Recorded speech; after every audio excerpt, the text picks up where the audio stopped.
Today I'm going to show you a very practical flow that I used myself. It is a tax filing season in Canada, and of course nothing is more exciting than categorizing your expenses. So over the year I was saving all these bills and invoices in one folder, but now I actually need to figure out which of them belong to which category, and then also how much I spent in each of these categories. So I built a simple flow that helped me to do exactly that. And I had two requirements for this flow. First, it needs to be simple and bulletproof. I want it to work with any type of invoice. You can see that some of my invoices are screenshots, when others are multi-page documents. Some of them are just something that I saved as a PDF from my email. You can see it's a mess. And I wanted to have a one simple solution that can extract data from any file I give it. And the second thing, I wanted to make it flexible. Even though I only needed to sort it into 3 categories, I wanted to make sure that it's going to be easy to change it later. And this is a huge benefit for you. It means you can just take my template and adjust it to make it work for your purpose. And now let's start with a demo. First, I have this spreadsheet that I set up. The way I want to categorize my file is between 2 properties and all other expenses. I have date, company or vendor, amount, have comments, and I want to have a link to the original invoice. So in the future, I can easily access it. I also want to save those invoices in a Google Drive. Ideally, name them that it's going to be easy to find which one is which. Let's see how it works.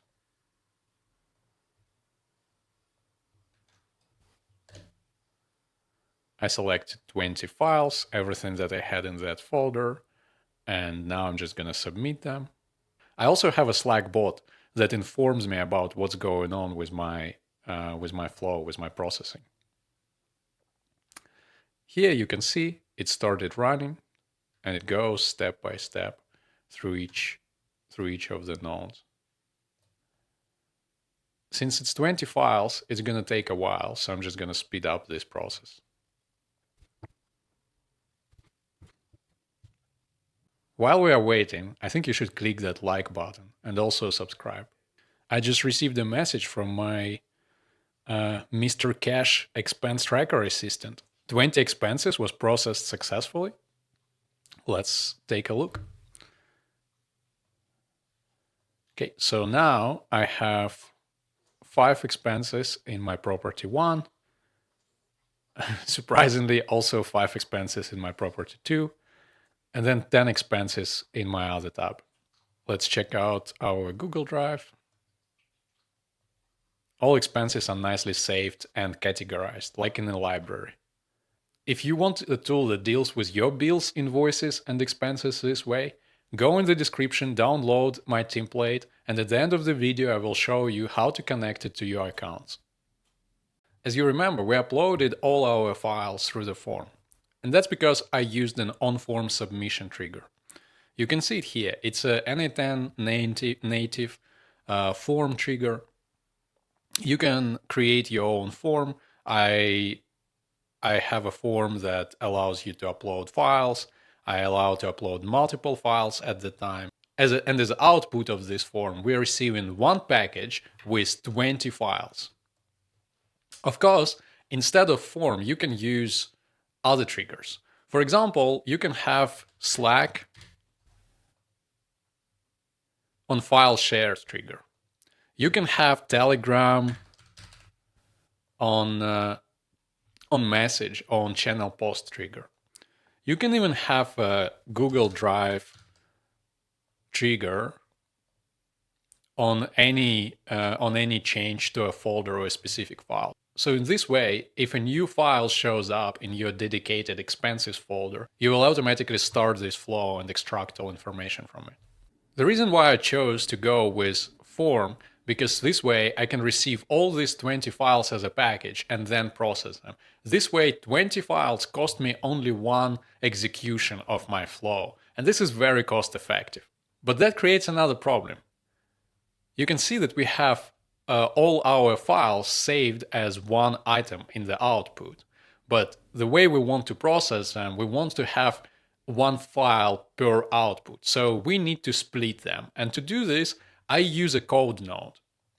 I'm not a coder myself, so when I need to write a code, I either go to Ask AI option here, and try to do that. That's my first choice always. And it works surprisingly well. And when it doesn't, I go to use Gemini 2.5 experimental model or maybe Claude. Those models are very good at coding, and you can generate simple codes like that to really achieve your goals. What this code does, it takes these 20 files that we have as one item and pushes them into 20 items, each one contain one data file.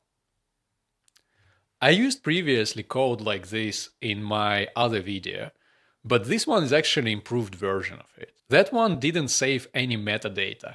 And here I added a little bit of code to update our JSON. So we're not only getting 20 items with binary files, but we're also getting JSON with metadata from these files, like file name, file size, and type of file. There is actually a couple of branches coming out of on-form submission. But for now, we're going to ignore this top branch because it's just to update our chatbot to keep us informed of what's going on with the flow. The actual extraction and operations are all happening in this central branch.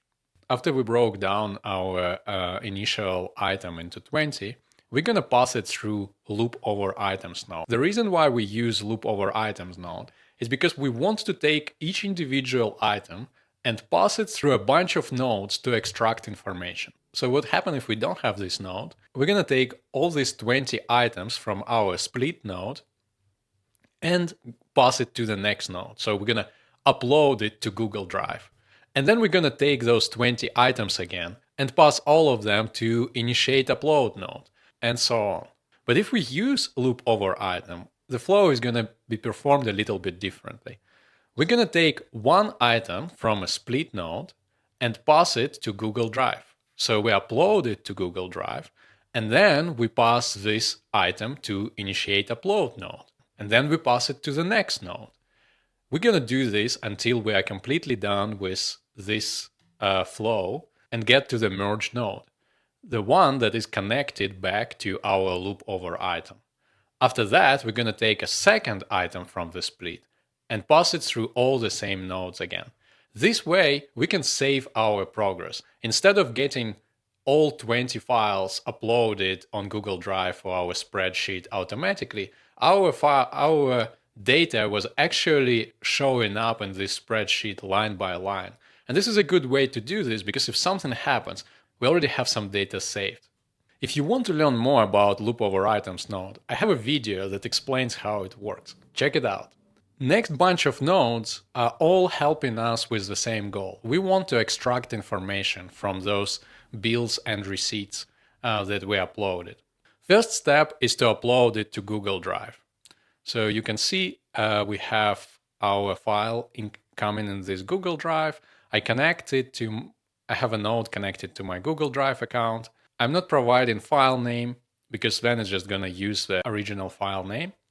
I selected my drive and the folder that I want to save it. Everything is pretty simple here. The step after is us sending a HTTP request to Gemini. This is a node that allows us to send HTTP requests. Here I provide URL. I authenticate with my API key using query authentication. You can see that I have my key saved here.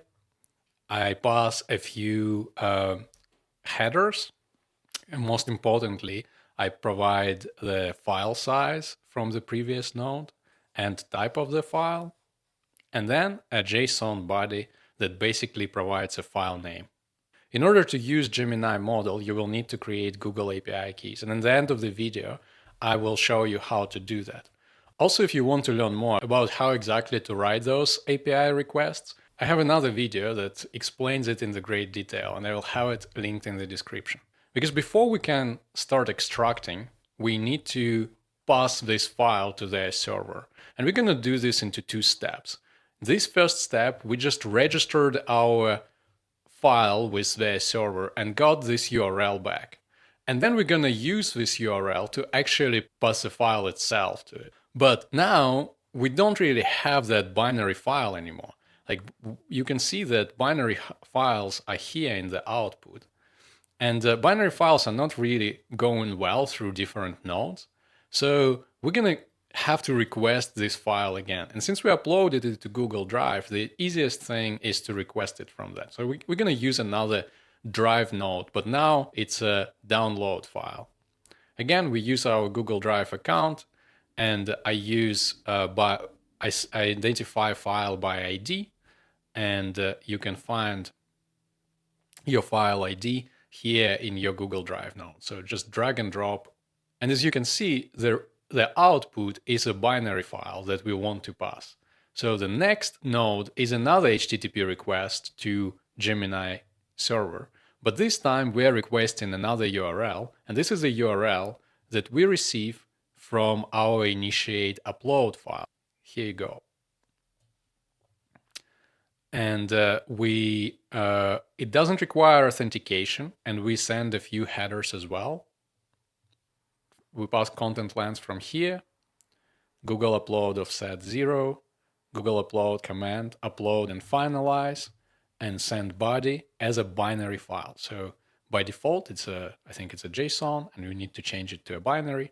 And as you remember, the key of our binary file is data. So here we can just say data and it should work. Now, when we actually upload this file to a Gemini server, we can start analyzing it. We use another HTTP request, but this time it has a different URL. In this URL, we specify which model we want to use. It's Gemini 2.0 Flash, and we want to generate some content. We use our credentials that we created earlier.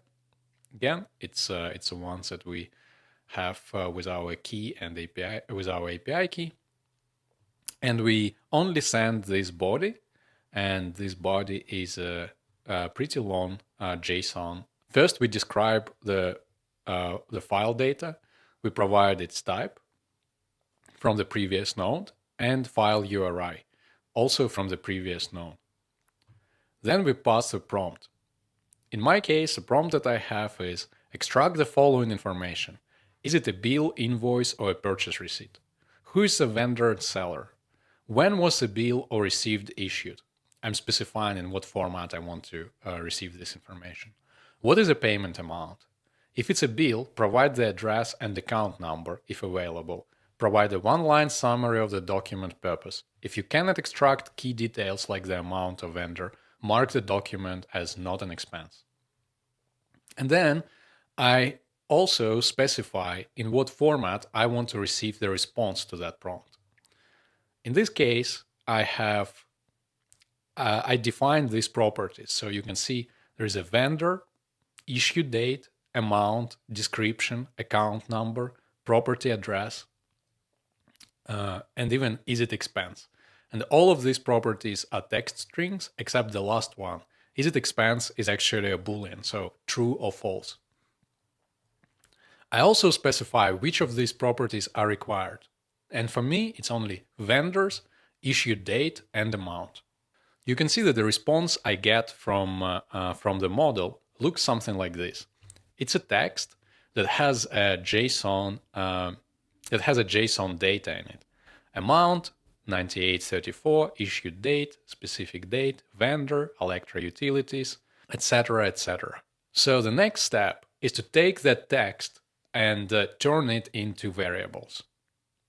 So here I have amount, and I'm passing this text file to it. But in order to take only this number from it, I use JSON parse function, and then it's a JSON candidate, content, parts, text, amount. I repeat the same function for every other variable, and you can see it's exactly the same. The only thing that is changing is which variable we are requesting. So I have issue date, vendor, etc., etc. Okay, now after we got all this information extracted, I want to sort out the files itself. So we already saved them in our Google Drive. So we can use a rename, an update function. Again, use the same ID from our schema. And here I can provide a new updated file name. So the name that I want to use is vendor-issue date. Okay, we're almost there. The last step is to classify extracted data and save it in the right tab within our spreadsheet. So I use a switch component to route this data into the right tab. I'm using the same variables from extracted data node, and I'm checking if the address there contains the specific address I need. If it does, then I send it to a property 1. If it contains a different address, then I send it to property 2. If the variable isItExpense false, then I send it to another output that I call notExpense. And this is just in case I uploaded some file by mistake that is not an expense, or maybe doesn't have enough information to actually classify it as expense. So 3 of these outputs I connected to my spreadsheet node, which is append sheet, just to add a new row to the sheet. And notExpense, I just send directly to a Slack message showing that it's error. So here it says that the file name could not be processed. Spreadsheets are pretty simple. We select the right spreadsheet, the right tab, and then we map each column manually. So date, again, we use information from the extract data node just to drag and drop things here. The same is going to be for the second property and for other. There is no difference between them at all. Then all these 3 spreadsheet nodes connect into a merge node. And this is only because I need to loop it back to our loop over items node. And I can loop back each of them individually, but then it will create 3 ugly noodles that go back into the beginning of this flow. So I decided to kind of group them together using merge node. It's important to use append here and keep number of inputs to match the number of spreadsheets that I want to send here. Now let's go back to our top branch, and it's important to keep it top because we actually want to send processing information before we started this branch. If we move this here, then we're not going to send the processing information until this branch is completed. So it's going to be too late.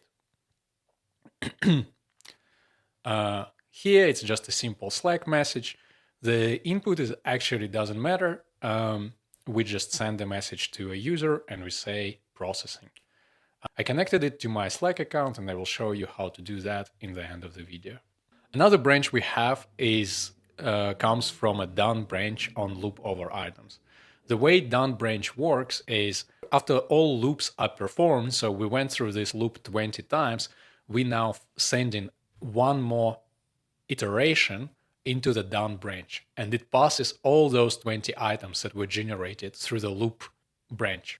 Of course, this has an issue on its own. If we just connect our message node to this branch, it's going to repeat success message 20 times. We don't want to do this, so we first need to put aggregate node. Aggregate node just takes all these 20 items that we receive as an input, groups them based on one of the fields. I picked date, but it doesn't matter. You can drag and drop any field you want, and returns one item. That's what's important. We receive one item instead of 20, and now our message is going to be triggered only once. It's exactly the same message node as you've seen previously. The only difference is message itself. And here we use a variable that we received from previous node. It's this object that contains 20 items, and we use length of this object. So this way we know that 20 expenses was processed successfully. That's pretty much it, but next I will show you how to actually connect this flow to your accounts. If you downloaded my file, you just need to import from file and select the file that you got. Here you go. Unfortunately, you can see a bunch of red borders on those nodes. That means that something is not working well, right? And good for us, it's going to be pretty easy fix. Let's start with the Slack account. Here you have 2 options. You can either authorize using auth or use access token. You need access token if you use Slack trigger, or if you want to use bot. You can use auth2 if you want to send messages from yourself. Of course, using auth2 is much simpler. You're gonna just click connect my account and then confirm that. So it's like sign in with Google. It's very simple. The path that I took is I chose to use access token because I actually didn't want my user on Slack to send these messages. I want to have a bot that's gonna send me these updates. So if that's a path that you chose, you you can open Docs, and here NA10 is gonna guide you through it step by step. But I want to show it to you as well. So first, you need to go to api.slack.com/apps.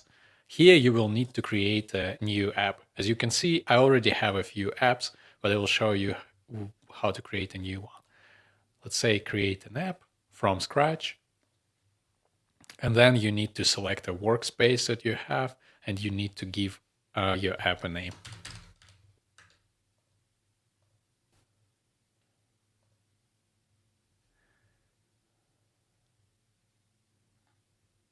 Here you can update the name, provide icon if you want, but most importantly, you need to go to event, to auth and permissions.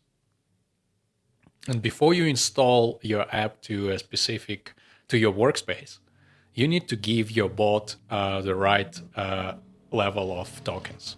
So in our case, we will need something like messages read. We will need channels read and write. It's really up to you what you want to provide. I'm going to show you what I gave to Mr. Cash. I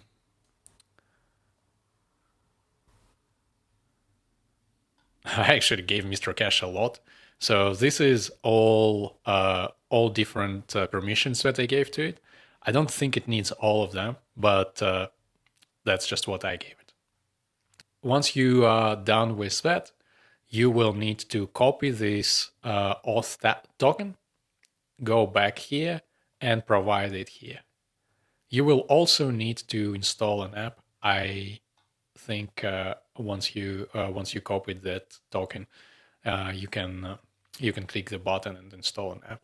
Next step is Google Drive. The same thing. Create a new credentials. We're gonna go with auth2 here, and again we're gonna open Docs, and they're doing a great job with screenshots explaining exactly how to do that. But I will show you as well. You go to cloudgoogle.com. Here you will need to sign up for a Google Cloud account if you don't have it, because you need to get to your console. I already have it, so I will just click here. It will ask me to log in.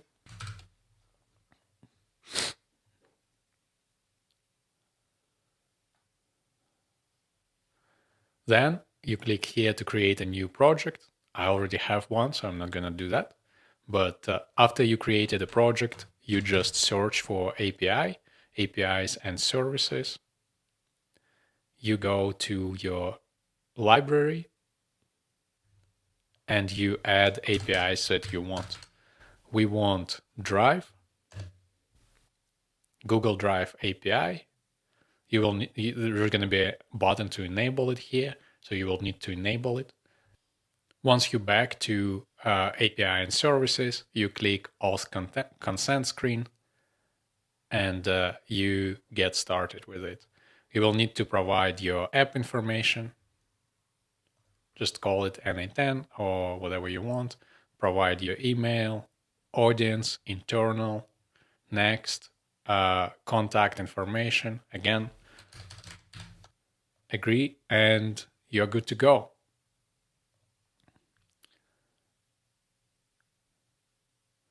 After your auth is created, we need to create an auth client. Application type, web application, again, call it something. And here in authorized redirect URI, you need to copy this one and paste it. create. Now you have your client ID. You can copy and paste it back. And after opening this N10 web app, you have a client secret. Copy and paste it here. So now there is a sign in with Google button showed up. Click it. It will ask you to sign in.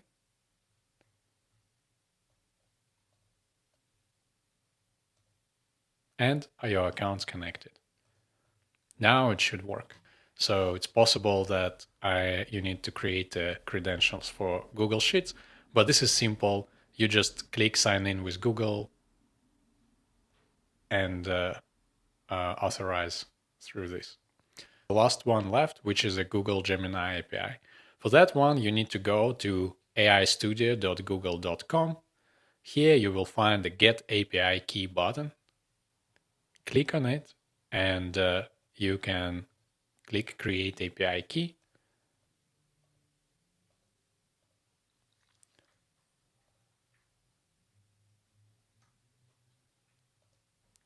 Copy your API key. And now here you need to authenticate. You can select a generic credential type, select a query authentication, and create new credentials. Here as a name, you just say key and paste your API key as a value. Press save and you're good to go. I hope you enjoyed this video. If you want to better understand how to work with Gemini to analyze any file, including video, I have a tutorial about that. Please check it out. All the links are gonna be in the description. Bye.